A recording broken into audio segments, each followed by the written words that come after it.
Hey, what's going on, guys?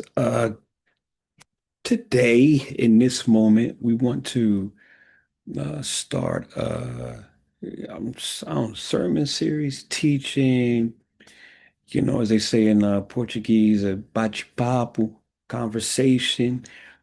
Um, but we want to start with this theme in mind.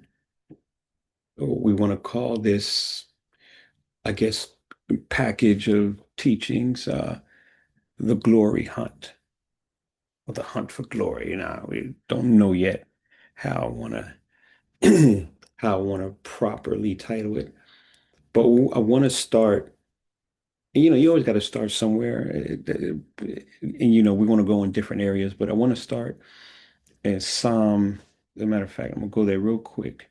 Psalm 23. Psalm 23. Um,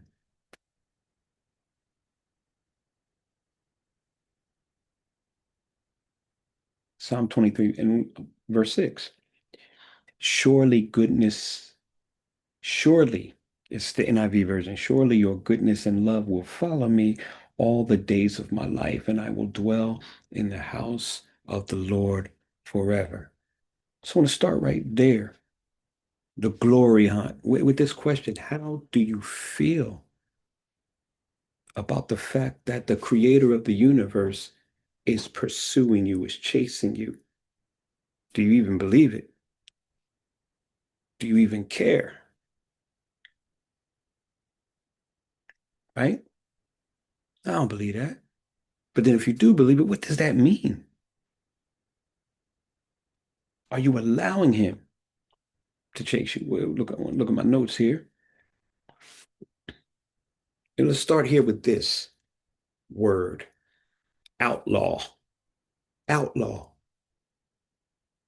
I'm an outlaw. You're an outlaw. And so God is chasing outlaws. Mm. In this psalm, David writes this as a man who knows what it means to be on the run. David was on the run because of the King Saul situation. David's supposed to have the throne. King Saul's jealous. Yo, he's chasing this boy down to kill him. David's on the run. It's all throughout the scripture. Man, that's such an epic story. Um, so David he knows about caves, wilderness, hiding spots, sleepless nights. He knows what it feels like to have people plotting, strategizing to cut him from safety. He knows what it means to be, in that sense, an outlaw.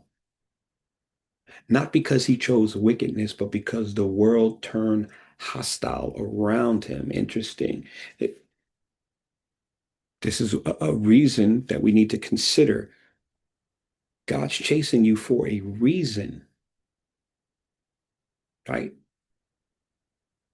The world's chasing you, God's chasing you. Hmm. Because in both contexts, you're an outlaw, so to speak. So the world turns hostile around him.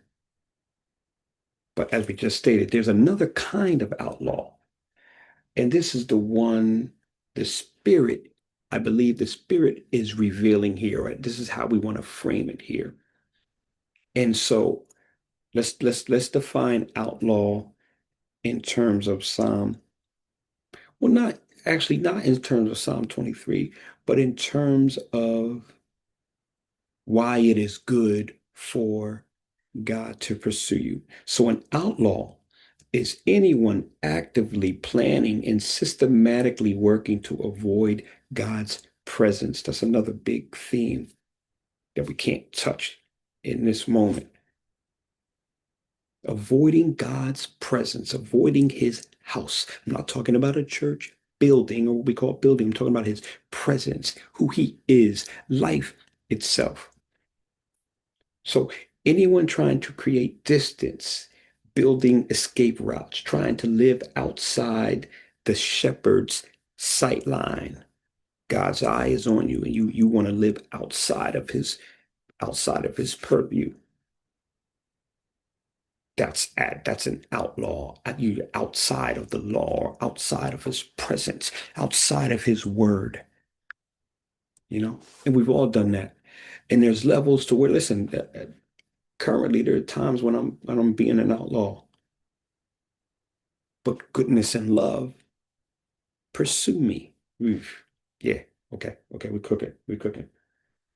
So we've all had seasons where we thought it was better, safer, or just more fun to duck away from God a little bit. I don't need life. I can build my own life. Now, when you frame it like that, it's a little different. I don't need life because I'm building my own life. Mm. So we've all had seasons like this. Just like the psalmist, we know the feeling of being on the outskirts. And of course, the phone will ring while I'm doing it to that. But listen, we're gonna keep it in. We're gonna keep it in. You know what I mean? That's how it is. So we've all had these seasons, but here's the twist. Here's the twist right here. It's very interesting. In the kingdom of God, in the kingdom of God, because this is another reality. The kingdom of God is a different reality as opposed to quote unquote life here on earth. Life in the kingdom is interesting. So in the kingdom of God, being an outlaw doesn't leave you unprotected.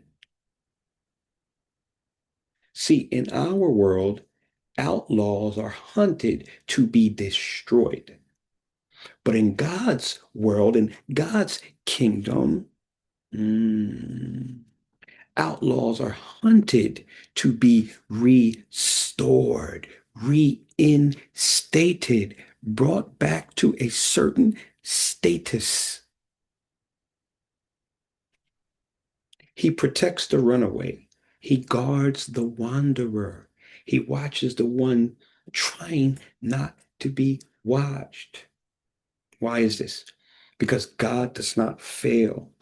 Jesus does not fail. Some of y'all who grew up in the church, y'all heard that song, Jesus, he never fails. Jesus, he never fails. Heaven and earth, he doesn't fail. He doesn't miss. See, we sin, which means we miss the mark. That's what it means to sin, to miss the mark. Well, what mark are we missing? The mark of being um, um, imagers that fully represent God and are always on point. We miss that. So we sin. We fall short of the glory. Hmm. The glory of God. See, falling short of the glory of God also means falling short of the glory that He is giving us, that He wants us to participate in. Might get in a little bit of trouble with that. Hmm.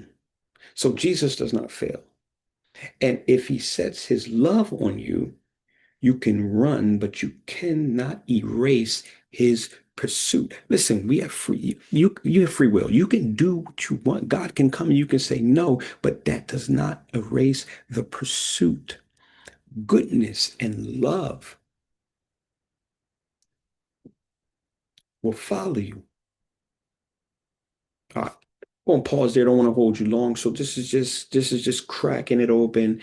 Let's see how we can build. But we're talking about the glory, the hunt. The glory hunt, the hunt for glory.